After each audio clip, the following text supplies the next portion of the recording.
absolutely no idea whether Speaker Lindsay Hoyle is going to survive or not. Seems to me unlikely that he will. But who knows? Who knows? Certainly his performances in the House of Commons explaining himself have been, how can I put it, less than satisfactory. But whether he survives or not, we need to try and get to the bottom to understand why did the Speaker do something, breaking the rules of convention, being advised by his clerks that he shouldn't do it. Why did he do it? What was he scared of? And was he perhaps intimidated by a Labour Party who are in a terrible mess over this? They're in a terrible mess over this because they rely heavily on the Muslim vote in Britain's big cities.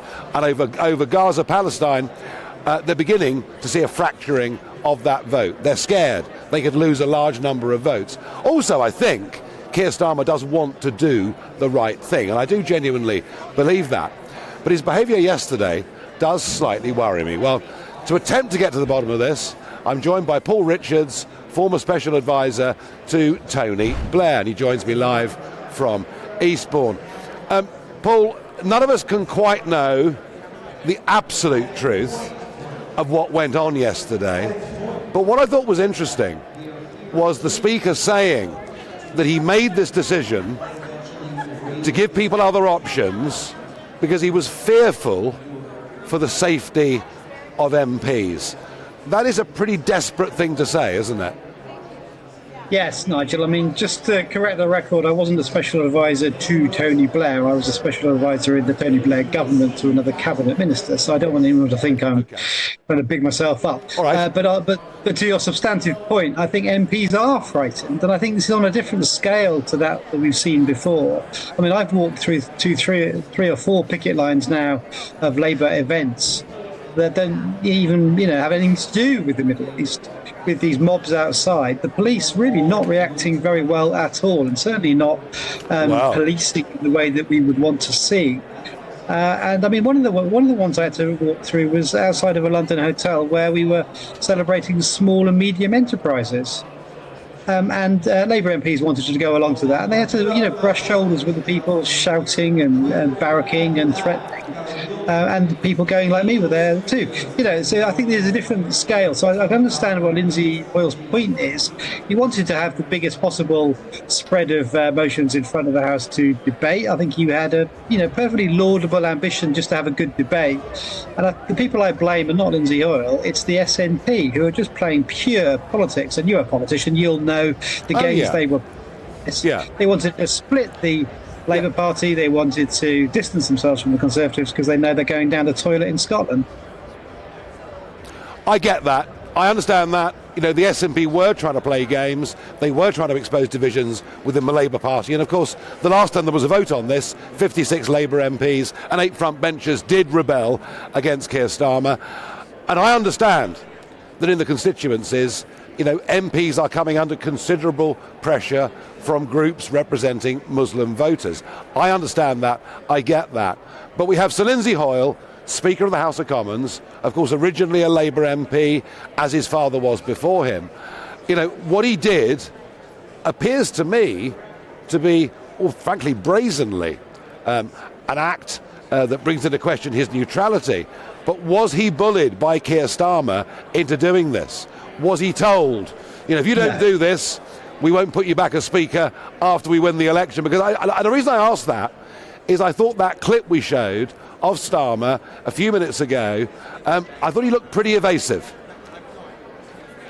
I don't think there's any evidence for that whatsoever. And I think for Keir Starmer, who, is a lawyer after all, to go on the record and say it so quite clearly and over, more than once, if it turned out to be not true, he would be in all kinds of trouble. So I don't think he would say it unless it was true.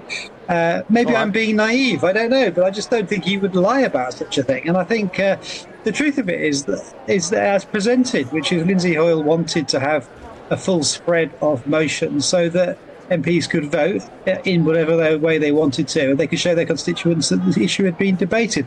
Let's not forget, though, this is an opposition day debate put down by the SNP. It doesn't bind the government, but it certainly doesn't change anything on the ground in Gaza either. It's just about words, and it's about votes, and it's about politics. Alas, it's not really about a ceasefire. Yeah, I mean, look, I understand that yesterday's vote, had it happened, wouldn't have changed anything. I get that. But what it exposed is something very ugly that has happened. And let's be frank about it, Paul.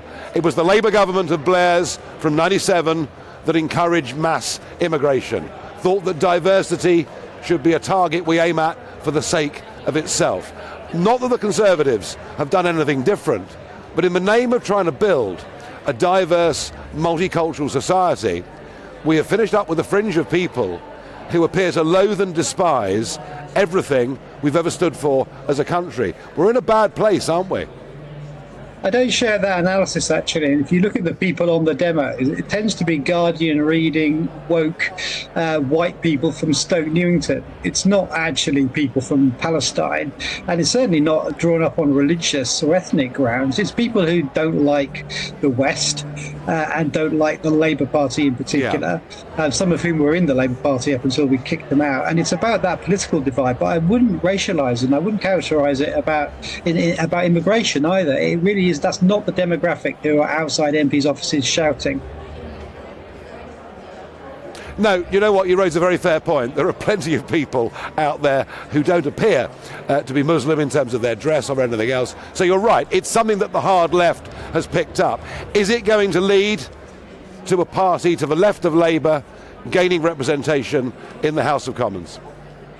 Well, that's a good question. I mean, we're looking at a by-election next week, aren't we, where Galloway may come back in. He represents the so-called Workers' Party, not many actual workers in it, I don't suspect, but he might return. He's a bit of a novelty act. He might be back and then he'll lose a seat again in a few years.